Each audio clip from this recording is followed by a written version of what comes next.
So finance minister presents the budget today, and for us there are five major takeaways from this budget. First, how do you see the budget?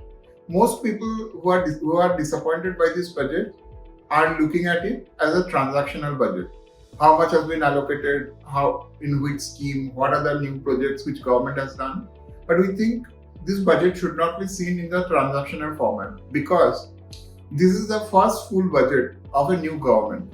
So this budget has tried to give a roadmap for the next 5 years. So it's more of a vision budget rather than a transactional budget. There are a lot of areas where the government has given clarity in this budget. For example, what it will do on agriculture, what it will do on micro, small and medium enterprises, what it will do for the 100 backward districts, what it will do on renewables, what it will do on nuclear power. So government has tried to give a longer term roadmap. So this should be seen more as a vision budget rather than transactional budget. Second, the biggest point of this budget is not really consumption, though consumption is a very large part of it. The biggest part of this budget is the effort to reduce interest rate. And government is trying to do that by reducing the fiscal deficit and by making the debt to GDP ratio stable. How this will bring down interest rate? In two ways. First, because of this fiscal discipline, India is very likely to get a credit rating upgrade, which will reduce the external cost of funding for the corporate. Second, with fiscal consolidation, the ball is now in RBI's court, and RBI has to take this view that since the fiscal position is not expansionary, RBI will get more elbow room to cut rates. We are really uncertain whether RBI next week will cut the policy rate. Now we are pretty sanguine with a 90% probability we can say that RBI will do at least a 25 bips rate cut, if not a bigger rate cut. That's the second point.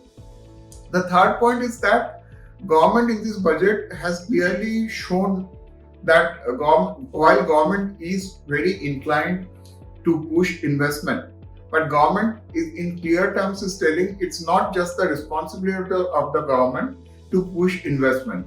Government basically has increased investment as a percentage of overall expenditure from 13% in 2014 to 23% now. Because government is also doing fiscal consolidation, and at the same time, there are a lot of committed expenditure like debt servicing, payment of salaries and pension to government employees. The scope for government to increase investment in allocation in investment is extremely difficult. That's why government is putting far more emphasis on public-private partnership, PPP model. And here also government has given a lot of clarifications on which sectors, what kind of projects, what will be the source of funding, and government has also clarified funds which provide funding for this kind of project. For example, AIF Category 1 and Category 2 Sovereign Wealth Fund. Government has given clarity on their tax treatment also. So government is trying to create a robust PPP model for infrastructure development, and that will serve two purposes. One, government's limited capacity to increase investment, and also bring in private investment which was not growing earlier. The fourth point obviously is on consumption. That's the thing which has been being talked about the most. Government has reduced the tax burden on the middle class. Now this is the segment which we felt is not bearing the burden of high inflation, and there the consumption was not happening. But with this benefit, people with income between 10 lakhs to 24 lakhs per year, for them the consumption will get a major boost.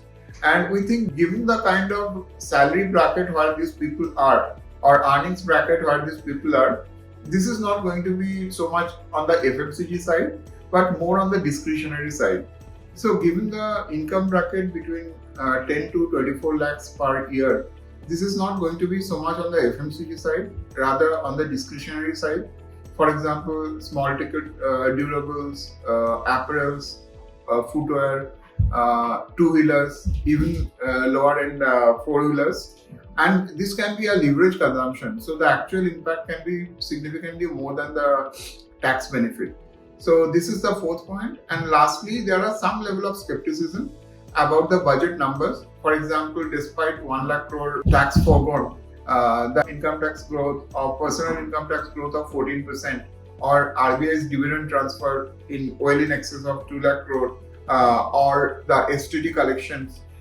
So while not going into the individual numbers, we have done our due diligence on the budget numbers in terms of the past trends and the current year projections. And according to us, most of the numbers look realistic. So therefore, we think 4.4% fiscal deficit is pretty much achievable. And overall, what do we think? This budget actually balances a lot of competing roles. For example, boosting consumption versus boosting investment, providing relief to the taxpayers at the same time maintaining healthy investment growth. And this budget has also tried to simplify and declutter in many areas. We are going to get a new direct tax code next week. We look forward to that. Overall, we are pretty happy with this budget. Thank you.